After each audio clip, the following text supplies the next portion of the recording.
Good morning. Thanks to all our sponsors for contributing to the conference. It's my first time here. It's been quite successful. I'm quite pleased with the turnout. I'm Mike Harrison, the Interim CEO of Sprott Resource Holdings, and I'm here to speak to you today about the company. Just to give you a quick overview of the corporate entity, we're a diversified resource holding company. We're focusing now on our 70% owned Minera Tres Valles mine, copper mine in Chile.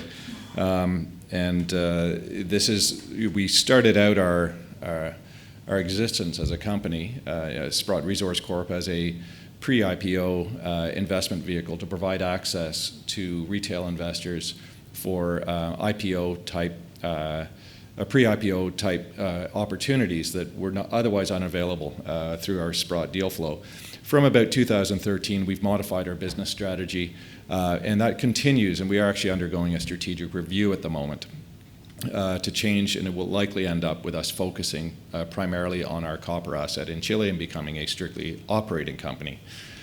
Our current market cap is about 25 million Canadian, and we're just in the final stages of securing the financing for our growth at the copper mine in Chile. Just wanted to provide a view on value to give you a sense of the assets within the company.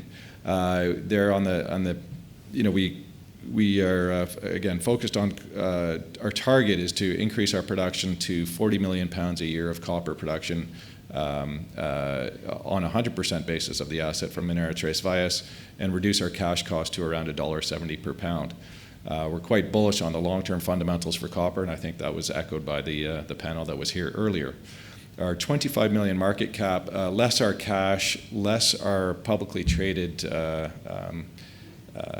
securities, reveal a see-through value for the asset that we paid $40 million for, of about 4 million Canadian. This is also an asset that we are currently financing using debt to $45 million from Anglo American and Kaimura. So there is what I would think is a disconnect between our public market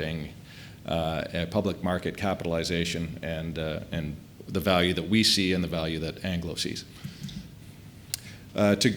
We produced 13 million pounds of copper in 2018. We would like to triple that production to 40 million pounds over the coming years. We have three major growth projects that will get us to that target. The first being expanding our open pit operations to 3,000 tons a day. That involves spending about $10 million in pre-strip capital. We're about halfway through the pre-strip, and our mine is currently running consistently at 3,000 tons a day. The second application or second project that we have been implementing at the mine is to add salt, rock salt, in our agglomerating unit, which has a triple effect. The first is that it reduces our acid consumption. Acid prices in Chile were very high this year, mostly to do with the Codelco smelter renewals.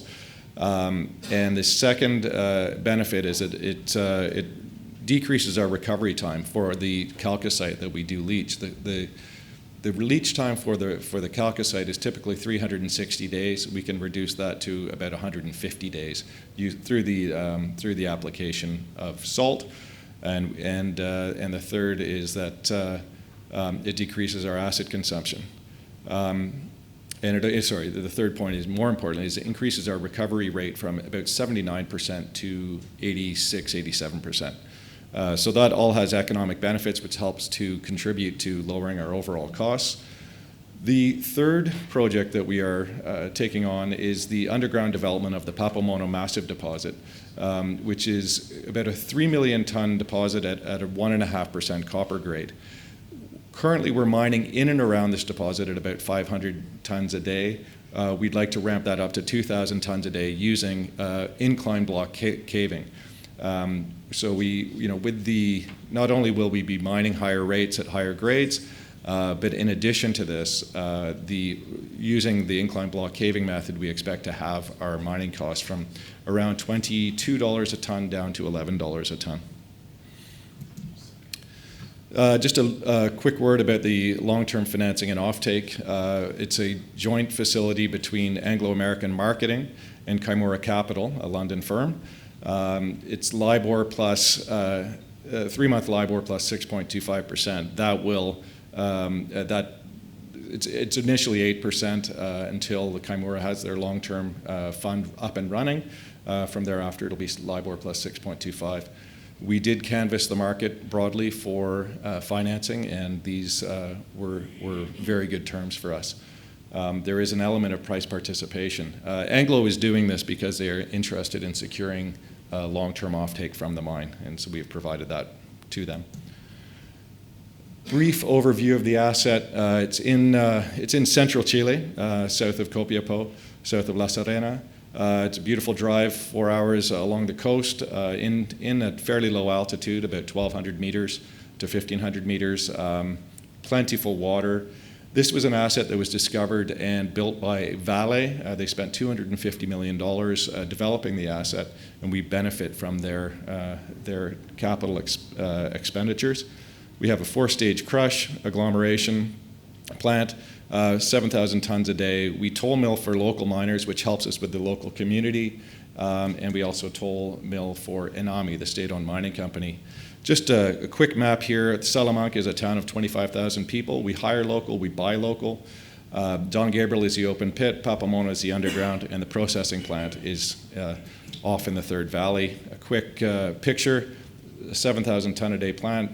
The SXEW in the plant in the bottom right, again, just a spectacular plant built by Ausenco and funded by Vale, producing 99.99% pure copper cathodes. Wood PLC completed a technical report in 2018, and these are the results.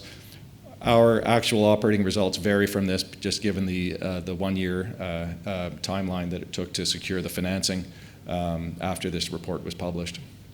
But it does show an attractive NPV, and we expect it shows the operating cash costs, which we think will provide good margin on 40 million pounds of copper production per year. We have been spending some time doing some grassroots geophysics.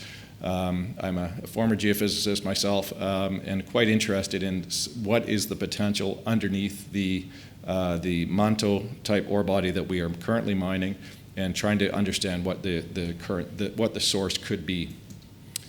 Overall, we have a fairly high grade relative to peers, so we expect that's one of the benefits, that we expect to increase our overall grade delivered to the crushing plant to drive down costs.